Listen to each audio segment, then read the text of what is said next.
Vamos então começar o 7º capítulo, Esboço Geológico da Terra. Períodos geológicos.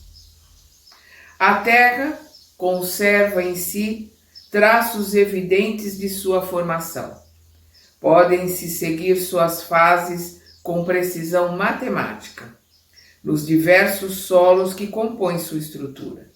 O conjunto de tais estudos constitui a ciência denominada geologia, ciência nascida neste século. Vamos lembrar que ele está aqui no século XIX, a geologia nasceu nesse século XIX, e que lançou luz sobre a questão tão controvertida de sua origem e dos seres vivos que a habitam.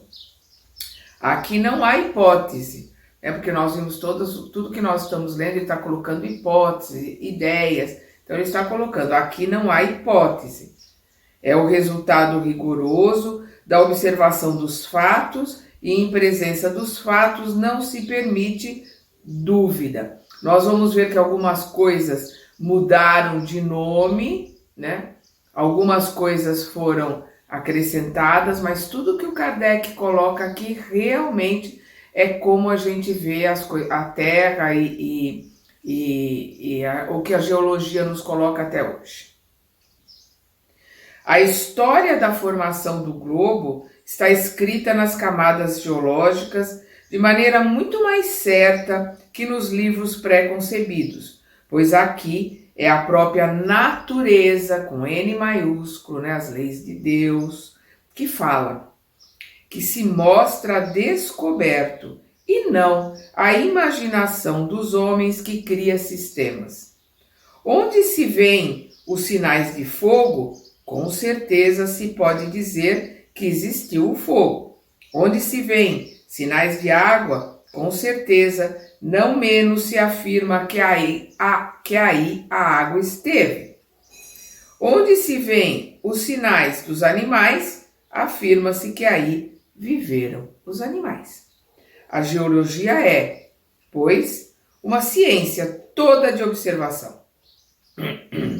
Ela não deduz, senão partindo daquilo que vê. Sobre seus pontos duvidosos, ela nada afirma. Não emite senão opiniões discutíveis, cuja solução definitiva aguarda observações mais completas. Sem as descobertas da geologia, como as da astronomia, a gênese, a origem, o começo, a gênese do mundo estaria ainda nas trevas da lenda. Por que ele coloca que a gênese estaria nas trevas da lenda?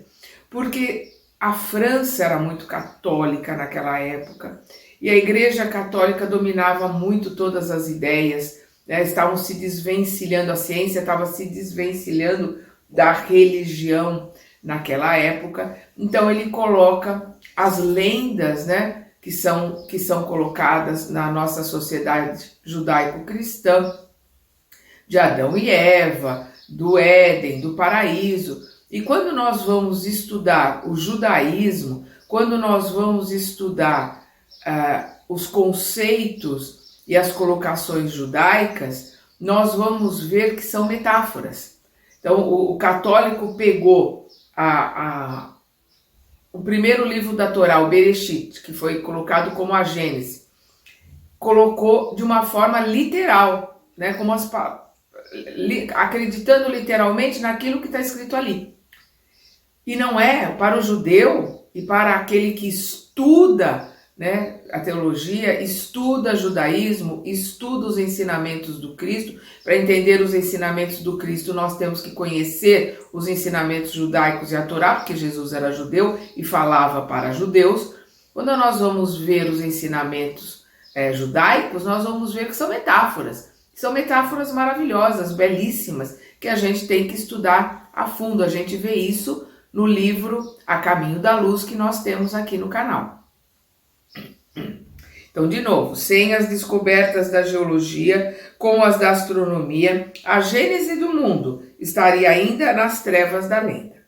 Graças a ela, as descobertas da geologia, hoje o homem conhece a história de sua habitação e a estrutura das fábulas que rodeavam seu berço ruíram para não mais se levantar.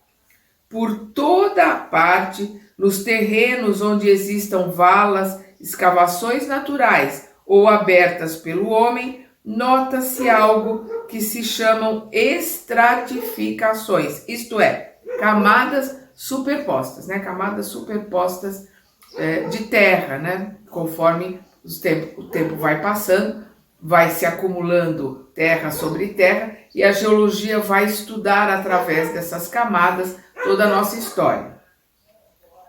Os terrenos que apresentam essa disposição são chamados terrenos estratificados.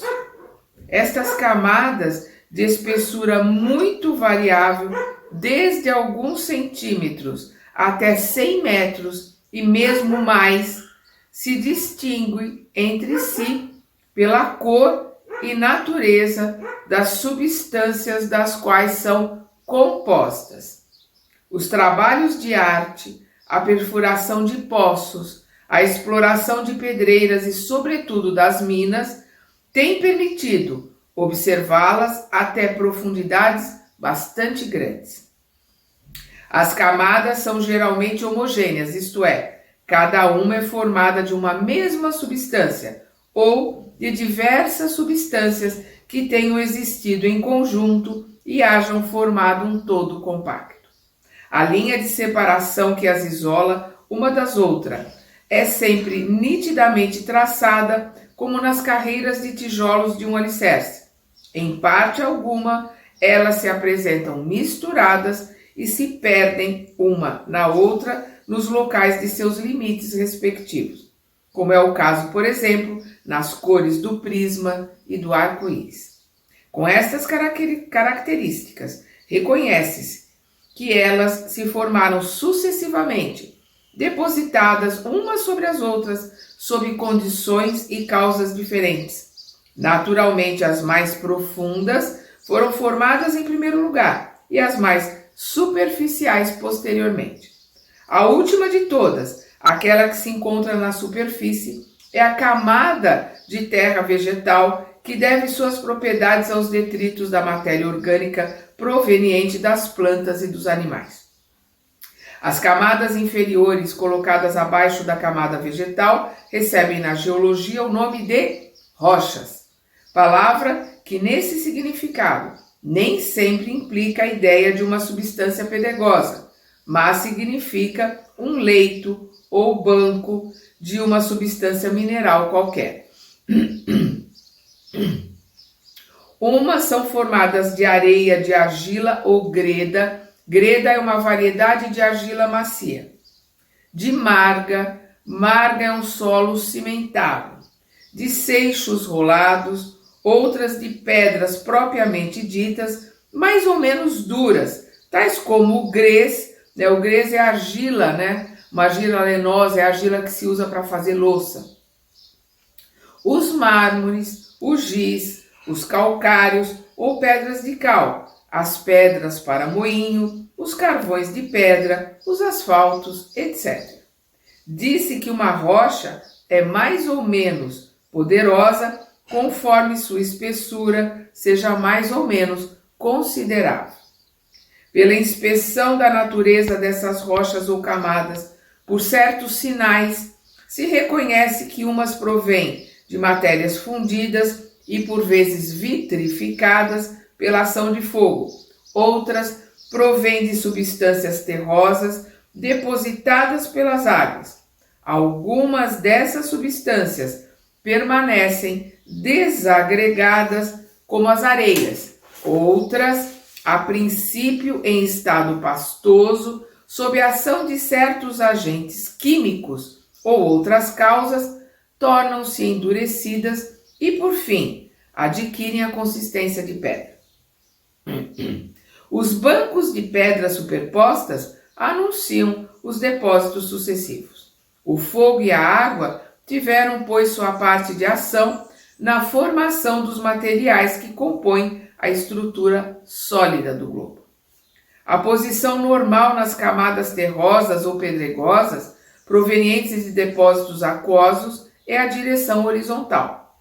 Quando se vêem essas imensas planícies que se estendem por vezes a perder de vista, unidas, como se tivessem sido niveladas com rolos, ou estes fundos de vales tão planos como a superfície de um lago, pode-se ter certeza de que numa época mais ou menos recuada, tais lugares estiveram durante muito tempo cobertos por águas tranquilas, as quais em sua retirada deixaram a seco as terras que haviam depositado durante sua longa permanência. Depois da retirada das águas, essas terras se cobriram de vegetação. Se em lugar de terras gordas, lamacentas, argilosas, próprias à assimilação dos princípios nutritivos, as águas depositaram apenas areias silicosas, sem agregação, resultam essas planícies arenosas e estéreis, que constituem as charnecas e os desertos. Os depósitos deixados pelas inundações parciais e os que formam os aterros nas embocaduras dos rios podem dar em ponto pequeno uma ideia disso. Se bem que a horizontalidade seja a posição normal e a mais generalizada das formações aquosas, frequentemente se encontram em grandes extensões nos países montanhosos, rochas duras que sua natureza indica terem sido formadas pelas águas, estando em posição inclinada e por vezes mesmo na vertical.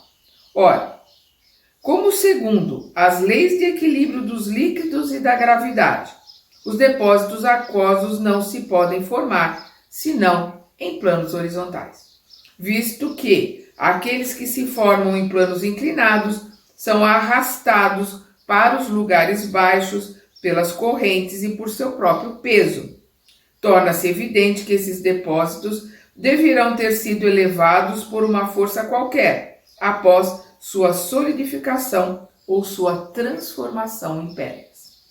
Destas considerações pode-se concluir com certeza que todas as camadas pedregosas provenientes de depósitos aquosos numa posição perfeitamente horizontal foram formados no decorrer dos séculos por águas tranquilas, e que todas as vezes em que elas têm posição inclinada é que o solo foi deslocado posteriormente por convulsões generalizadas ou parciais mais ou menos consideráveis.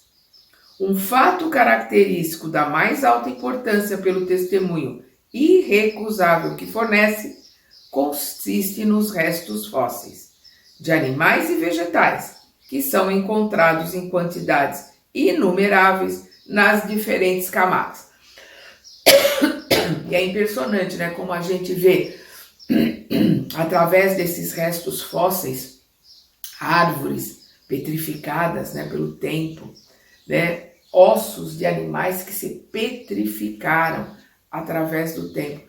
E a gente conhece muito da nossa história através desses fósseis, né? Dessas petrificações que se formaram no solo, né? no fundo de cavernas, dentro mesmo dos solos em profundidades grandes,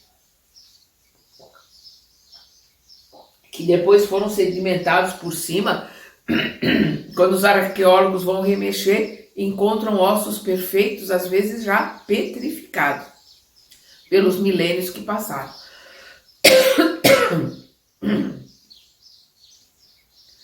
E como estes restos se encontram mesmo nas pedras mais duras, será necessário concluir que a existência desses seres é anterior à formação de tais pedras, ou, se considerarmos o número prodigioso de séculos que foi necessário para que se operasse seu endurecimento e conduzi-los ao estado em que estão, já há tempos imemoriais. Chega-se a esta consequência forçosa que a aparição dos seres orgânicos sobre a Terra se perde na noite dos tempos, e que é bem anterior, por conseguinte, à data designada pela Gênesis, né? E aqui ele está sempre falando da gênese mosaica, da colocação católica. Tem um adendo aqui do Kardec, quando ele coloca que fóssil, do latim fossilia, né, que quer dizer perfurar a terra. Em geologia, esta palavra indica corpos ou restos de corpos organizados provenientes de seres que viviam anteriormente aos tempos históricos. Por extensão, diz igualmente das substâncias minerais que trazem os traços da presença de seres organizados, tais como as impressões deixadas por vegetais ou animais. A palavra petrificação só se refere a corpos transformados em pedra pela infiltração nos tecidos orgânicos de matérias silicosas ou calcárias.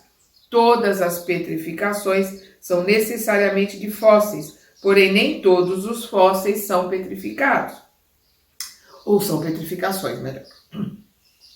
Os objetos que se revestem de uma camada pedregosa, embora sejam mergulhados em certas águas carregadas de substâncias calcárias, como as do regato de Saint-Alier, perto de Clermont, em Auvergne, né, não são petrificações propriamente ditas, mas simples incrustações.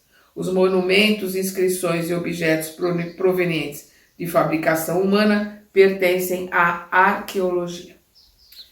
Entre esses restos de vegetais e de animais, encontram-se uns que foram penetrados em todas as partes de sua substância, sem que sua forma se haja alterado por matérias silicosas ou calcárias, que os transformaram em pedras. Entre estas, algumas têm a dureza do mármore. Estas são as petrificações propriamente ditas. Outros, porém, têm sido simplesmente envolvidos pela matéria. Em estado pastoso, estes são encontrados intactos e alguns inteiros nas pedras as mais duras. Outros, enfim, apenas deixaram sua impressão, porém com uma nitidez e delicadeza perfeitas. No interior de certas pedras tem-se encontrado até mesmo a impressão deixada por pegadas. Observando a forma do pé, dos dedos e das unhas, tem-se deduzido de que espécie de animal ela provém. Concebe-se que os fósseis dos animais não compreendem senão partes sólidas e resistentes, isto é, as partes ósseas, escamas e partes córneas. Algumas vezes se encontram esqueletos completos, com maior frequência. Trata-se de partes destacadas, porém das quais é fácil reconhecer sua proveniência. Pela inspeção de um maxilar, de um dente, em seguida se nota se pertenceu a um animal herbívoro ou carnívoro. Com todas as partes do animal, tem uma correlação necessária à forma da cabeça, de uma omoplata, de um osso da perna, de um pé, bastam para determinar o porte, a forma geral, o gênero de vida do animal. Aqui o Kardec faz uma nota onde ele diz: ao ponto em que Georges Cuvier levou a ciência paleontológica, um só osso basta para determinar o gênero, a espécie, a forma de um animal, seus hábitos e para se reconstituir por inteiro. Os animais terrestres têm uma organização que não permite sejam confundidos com os animais aquáticos. Os peixes e conchas fósseis são excessivamente numerosos. Encontram-se bancos inteiros de grande espessura, compostos unicamente de conchas. É possível reconhecer-se sem dificuldade se são de animais marinhos ou de água doce. Os seixos rolados, que em certos lugares constituem rochas poderosas, são um índice inequívoco de sua origem. Apresentam-se arredondados como os calhaus da borda do mar, sinal certo da fricção que receberam como efeito do movimento das águas. As regiões nas quais são encontrados reunidos em massas consideráveis foram incontestavelmente ocupadas pelo oceano ou por águas agitadas por muito tempo ou com violência continuada. Os terrenos das diversas formações são, além disso, caracterizados pela natureza mesma dos fósseis que encerram os mais antigos, contêm espécies animais ou vegetais, já inteiramente desaparecidas da superfície do globo. Certas espécies mais recentes também desapareceram, porém, conservam-se seus análogos, né, aqueles que são parecidos com ela, os quais não diferem de seus sósias, senão pelo tamanho e por algumas variações de forma. Outras, enfim, das quais vemos os últimos representantes, tendem evidentemente a desaparecer num futuro mais ou menos próximo, tais como os elefantes, os rinocerontes, os hipopótamos, etc. Assim, à medida que as camadas terrestres se aproximam de nossa época, as espécies animais e vegetais também se aproximam daquelas que existem hoje. As perturbações, os cataclismas que se deram sobre a Terra desde sua origem, alteraram as condições de aptidão à sustentação da vida e fizeram desaparecer gerações inteiras de seres vivos. Ao interrogar a natureza das camadas geológicas, sabe-se da maneira mais positiva se na época de sua formação a região que a encerra era ocupada pelo mar, por lagos ou por florestas e planícies povoadas por animais terrestres. Se, pois, numa mesma região, se encontrarem camadas superpostas que contenham alternativamente fósseis marinhos, terrestres e de água doce, repetidas diversas vezes, é uma prova irrecusável de que esta mesma região foi invadida diversas vezes pelo mar, coberta de lagos ou posta a seco. E que quantidade de séculos e séculos, certamente, talvez milhares de séculos, foram necessários para que se realizasse cada período. Que força poderosa não foi necessária para deslocar o oceano e fazê-lo voltar, e para soerguer as montanhas. Por quantas revoluções físicas e comoções violentas a Terra não teve que passar antes de ser aquilo que a vemos desde os tempos históricos. E haveríamos de pretender que essa obra se fizesse em menos tempo do que o necessário para fazer brotar uma planta. O estudo das camadas geológicas atesta, conforme foi dito, formações sucessivas que mudaram o aspecto do globo e dividem sua história em diversas épocas. Essas épocas que constituem o que se denominam os períodos geológicos, cujo conhecimento é essencial para o estabelecimento da gênese, do começo, da origem. Contam-se 6 principais, designados pelos nomes de período primário, de transição, secundário, terciário, diluviano, pós-diluviano ou atual. Então nós vamos ver aqui que aqui é uma forçação de barra, por quê? Para não entrar em conflito com a Igreja Católica, com os 6 dias da formação da Terra, que está lá na mitologia, na lenda, da formação da Terra, como os católicos colocam. Nós vamos ver que tudo isso é metafórico, tudo isso dentro da cultura judaica são metáforas. Então, mas para não entrar em conflito com o catolicismo, foi-se colocada essa divisão em 6, com uma forçação de barra aqui de período diluviano, pós-diluviano atual. Mas nós vamos ver que os nomes mudaram, mas a colocação dessas épocas, o que o Kardec coloca aqui como professor que ele era, um excelente professor, um pedagogo, ele coloca de uma forma muito bonita e muito didática. Não precisa nem parar para dar explicação, porque o texto é autoexplicativo. Ele, como professor, está nos dando uma aula de geologia aqui, Os terrenos formados durante cada período são também chamados terrenos primitivos, de transição, secundários, etc. Assim se diz que tal ou qual camada ou rocha tal ou qual fóssil se encontram nos terrenos de tal ou qual período. É essencial notar que o número desses períodos não é absoluto e que depende dos sistemas de classificação. Não se compreendem nos 6 principais períodos acima designados, senão aqueles que foram marcados por notáveis modificações gerais no estado do globo. Porém, a observação mostra que muitas formações sucessivas foram produzidas durante cada um desses períodos. É por isso que são divididos em subperíodos caracterizados pela natureza dos terrenos, o que leva a 26 o número das formações bem caracterizadas, sem contar todas as que provêm de modificações devidas e a causas puramente locais. Então, nós vamos ver aqui que ele coloca estado primitivo do globo. E quando a gente vai ver, hoje em dia, essa colocação é feita como pré-cambriana, né?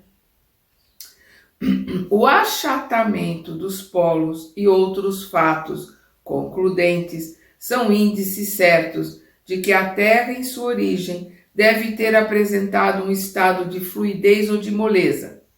Tal estado podia ter por causa a matéria liquefeita pelo fogo ou amolecido pela água.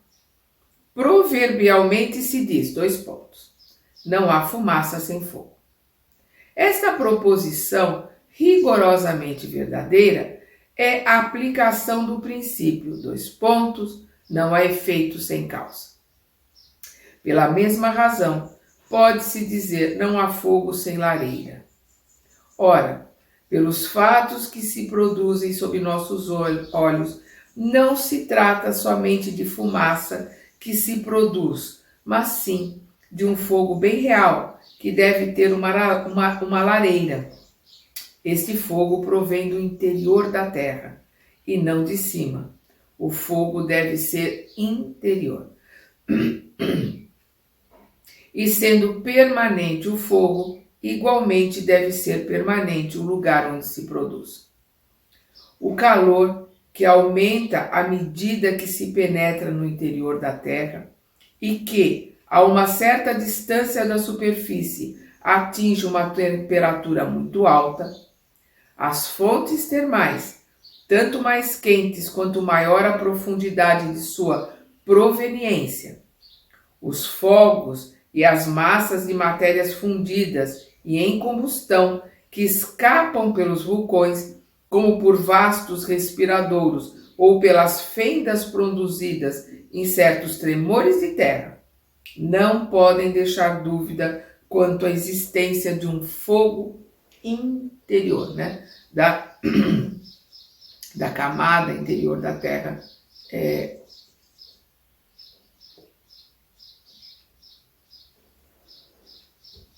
do magma, né? que tá ali em altíssimas temperaturas. A experiência demonstra que a temperatura se eleva. Perdão, a voz ainda não voltou ao normal. Perdão. A experiência demonstra que a temperatura se eleva de 1 grau a cada 30 metros de profundidade. Daí se deduz que a uma profundidade de 300 metros, o acréscimo é de 10 graus. A 3.000 metros, de 100 graus. Temperatura da água fervente. A 30.000 metros, ou 7 a 8 léguas, de 1.000 graus. A 25 léguas, acima de 3.300 graus. Temperatura a qual nenhuma matéria resiste à fusão. Daí até o centro, ainda há um espaço de mais de 1.400 léguas, digamos, um diâmetro de 2.800 léguas, que seria ocupado por matérias mantidas em fusão. Se bem que tal não seja senão uma conjectura, ao julgar a causa pelo efeito, e vamos lembrar que é uma conjectura até hoje, então vamos lá, vou repetir. Se bem que tal não seja senão uma conjectura, ao julgar a causa pelo efeito, ela tem todos os característicos de probabilidade, e chega-se a essa conclusão de que a Terra ainda é uma massa incandescente, recoberta por uma crosta sólida de espessura máxima de 25 léguas, o que significa apenas a 100ª-vigésima parte de seu diâmetro. Proporcionalmente, tal seria menor que a espessura da mais fina casca de uma laranja. Então, a comparação, né, da laranja com a sua casca, crosta terrestre, seria em proporções mais fina do que a casca de uma laranja. Ademais, a espessura da crosta terrestre é muito variável, pois há países, sobretudo nos terrenos vulcânicos, onde o calor e a flexibilidade do solo indicam que sua profundidade é muito pouco considerável. A alta temperatura das águas termais é igualmente índice da proximidade do fogo central. Do que se expõe, torna-se evidente que o estado primitivo de fluidez ou de moleza da Terra, Terra-planeta, deve ter tido como causa da ação de seu calor e não da água.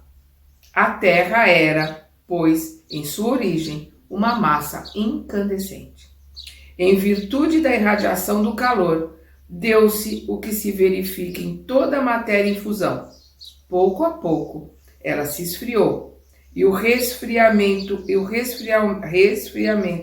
naturalmente começou pela superfície, que endureceu, enquanto que o interior continuou fluido. Pode-se assim comparar a Terra a um bloco de carvão que sai da fornalha todo vermelho e cuja superfície se apaga e se resfria ao contato do ar. Se for quebrado, encontra-se seu interior ainda em brasa. Nós vamos ver que geólogos vão para a Islândia estudar, né, a formação da Terra, porque a Islândia ainda está se formando. As massas vulcânicas, né, a lava continua caindo lá dos vulcões e ela vai se solidificando e formando e aumentando as terras, né, da Islândia. E os geólogos vão estudar porque foi assim a formação do nosso planeta. Na época em que o globo terrestre era uma massa incandescente, não continha um átomo a mais ou a menos que hoje.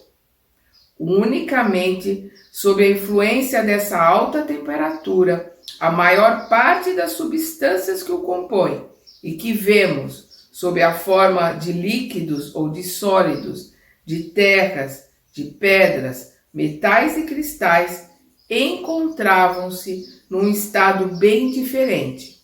Apenas passaram por um estado de transformação em consequência do resfriamento e de misturas. Os elementos formaram novas combinações.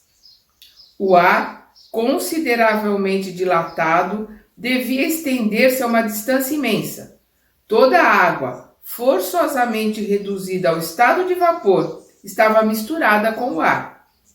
Todas as matérias suscetíveis de se volatilizarem, tais como os metais, o enxofre, o carbono, se encontravam em estado de gases. O estado da atmosfera não tinha nada de comparável ao que é hoje. A densidade de todos esses vapores lhe dava uma opacidade que nenhum raio de sol podia atravessar. Se um ser vivente pudesse ter existido naquela época na superfície do globo, não seria clareado senão pelo brilho sinistro da fornalha colocada sob seus pés e pela atmosfera abrasada, e nem sequer teria suspeitado da existência do Sol. Tamanhas camadas, né, que cobriam a Terra, que não dava para perceber a existência do Sol. E agora nós vamos para o período primário. O primeiro efeito do resfriamento foi solidificar a superfície exterior da massa em fusão, e ali formar uma crosta resistente, a qual, fina a princípio, pouco a pouco, foi engrossando. Essa crosta constitui a rocha denominada granito, de extrema dureza, que recebe seu nome por aspecto granulado. Ali se distinguem 3 substâncias principais. O feldespato. Feldespatos são minerais,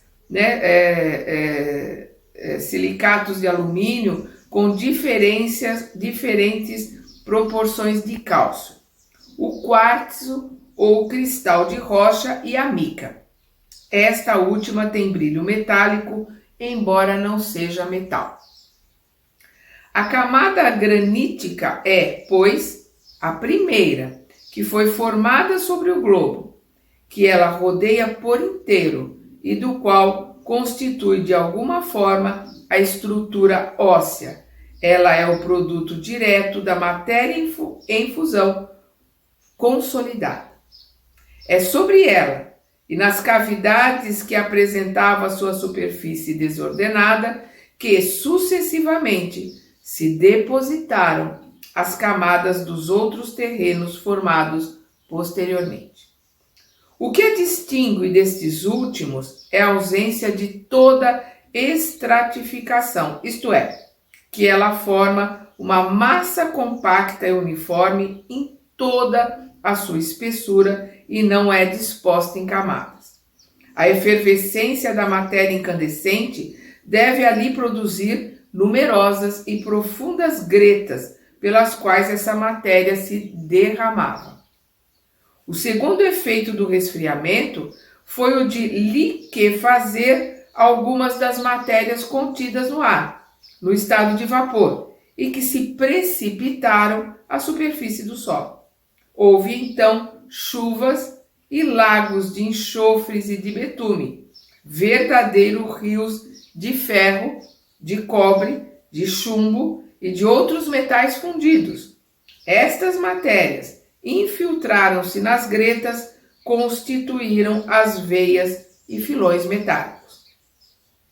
Sob a influência desses diversos agentes, a superfície granítica experimentou decomposições alternativas. Fizeram-se misturas que formaram os terrenos primitivos, propriamente ditos, distintos da rocha granítica, porém em massas confusas e sem estratificações regulares. Vieram em seguida as águas, que caindo sobre um solo em fogo, novamente se vaporizaram, tornando a cair em chuvas torrenciais, e assim por diante, até que a temperatura permitiu que elas permanecessem sobre o solo no estado líquido, começando a formar aí os mares, É na formação dos terrenos graníticos que começa a série de períodos geológicos aos quais seria conveniente juntar o do estado primitivo de incandescência do globo. Tal foi o aspecto desse primeiro período, verdadeiro caos de todos os elementos confundidos, procurando sua estabilização e onde nenhum ser vivo poderia existir. Também um de seus caracteres distintivos em geologia é a ausência de todo traço de vida vegetal e animal. É impossível determinar uma duração a este primeiro período, assim como aos seguintes. Porém, segundo o tempo que leva uma bola de um volume dado aquecido ao vermelho branco para que sua superfície seja resfriada ao ponto em que uma gota de água possa ali permanecer em estado líquido, tem-se calculado que se tal bola tivesse o tamanho da Terra, levaria acima de 1 milhão de anos para que isso se desse. E aí nós vamos ver aqui o período de transição. No começo do período de transição, a crosta sólida granítica ainda não tinha senão pequena espessura e não oferecia senão uma resistência bastante fraca à efervescência das matérias abrasadas que ela cobria e comprimia. Ali se produziram dilatações devido ao calor, rompimentos numerosos pelos quais se derramava a lava interior. O solo apenas apresentava desigualdades pouco consideráveis. As águas pouco profundas cobriam aproximadamente toda a superfície do globo, exceção feita das partes soerguidas que formavam terrenos baixos frequentemente submersos. O ar, pouco a pouco, era purgado das matérias mais pesadas, que atingiam momentaneamente o estado gasoso e que, sendo condensadas por efeito do resfriamento, eram precipitadas à superfície do solo, sendo depois arrastadas e dissolvidas pelas águas. Quando se fala de um resfriamento naquela época, é preciso compreender tal palavra num sentido relativo, isto é, em comparação com o estado primitivo, pois a temperatura devia ainda ser ardente. Os espessos vapores aquosos que se elevavam de todas as partes da imensa superfície líquida tornavam a cair como chuvas abundantes e quentes e obscureciam o ar. Enquanto isso, os raios do sol começavam a aparecer através dessa atmosfera brumosa. Uma das últimas substâncias das quais o ar deve ter sido purgado, pois que ela está naturalmente no estado gasoso, é o ácido carbônico, que então formava uma das partes constitutivas da atmosfera. Nesta época, começam a se formar as camadas de terrenos sedimentares depositadas pelas águas carregadas de limo e de matérias próprias à vida orgânica. Aparecem, então, os primeiros seres viventes do reino vegetal e do reino animal.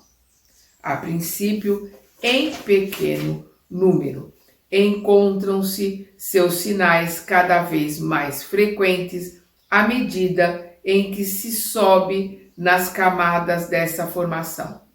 É digno de nota que a vida se manifesta tão depressa quanto lhe sejam propícias as condições e que cada espécie nasce logo que se produzem as condições adequadas à sua existência.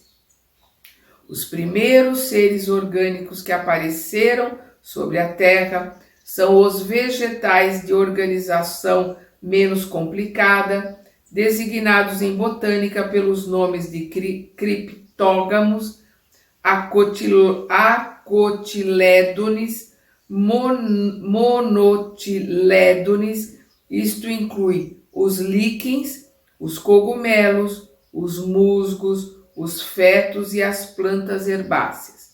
Ainda não se encontravam árvores de tronco lenhoso, mas sim as do gênero das palmeiras, cujo tronco esponjoso é análogo ao das ervas.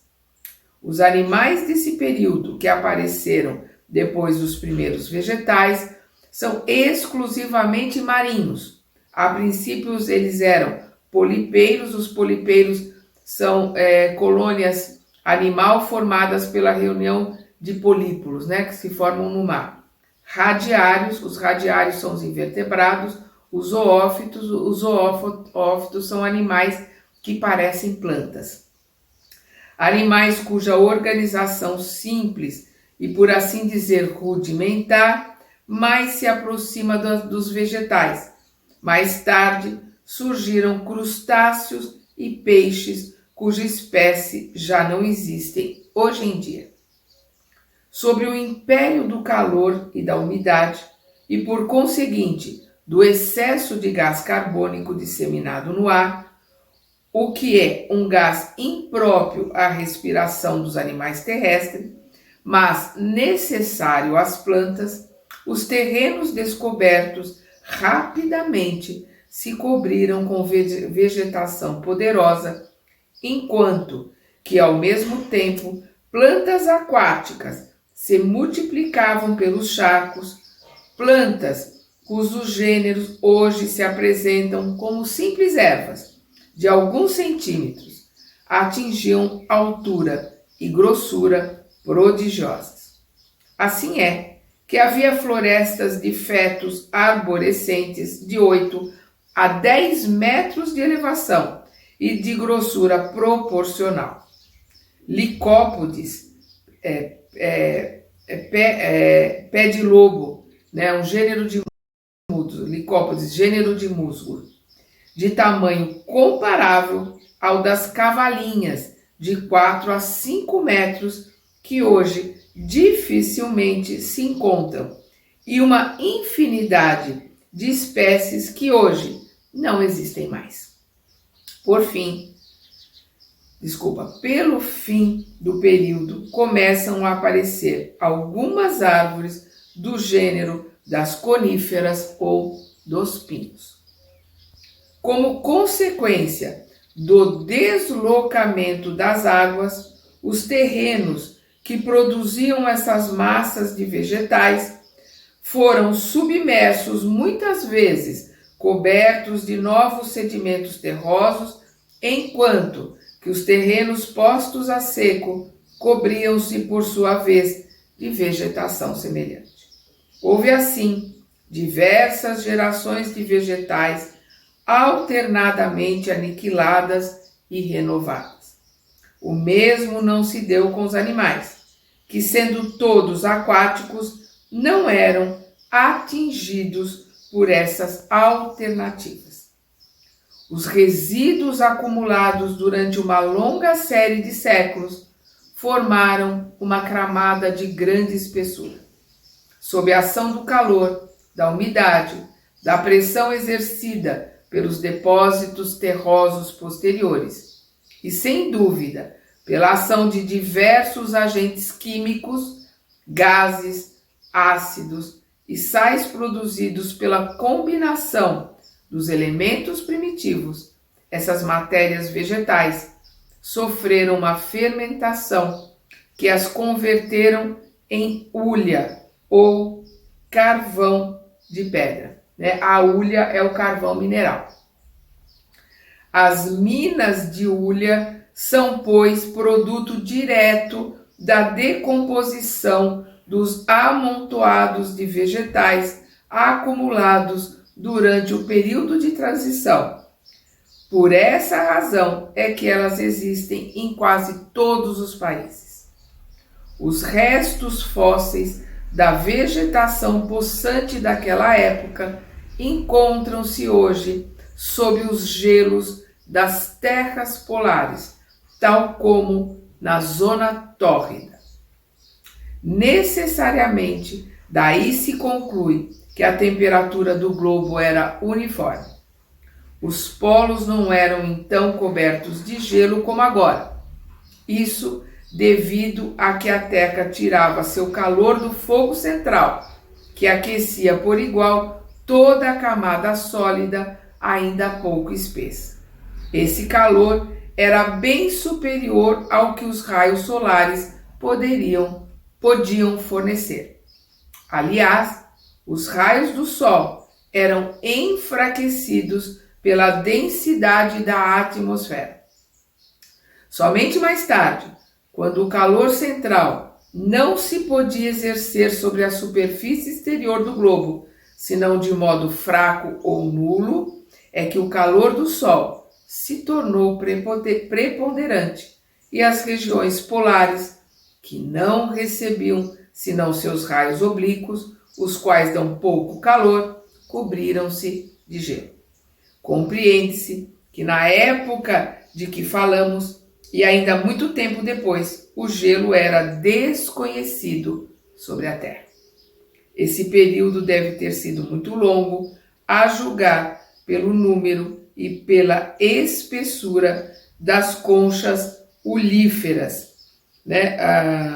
Aqui o Kardec faz uma nota que na Baía de Fundy, que é na Nova Escócia, o pesquisador Lyell encontrou debaixo de depósito de 400 metros de espessura 68 níveis diferentes, apresentando traços evidentes de diversos solos de florestas, cujos troncos ainda se apresentavam revestidos com suas raízes.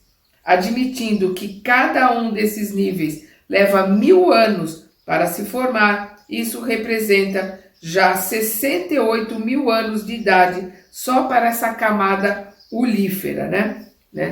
De carvão mineral. Então nós vamos parar por aqui e no nosso próximo estudo com Kardec, porque aqui literalmente o professor Rivaio está nos dando uma aula de geologia, né? Nós paramos aqui no item 27 deste capítulo.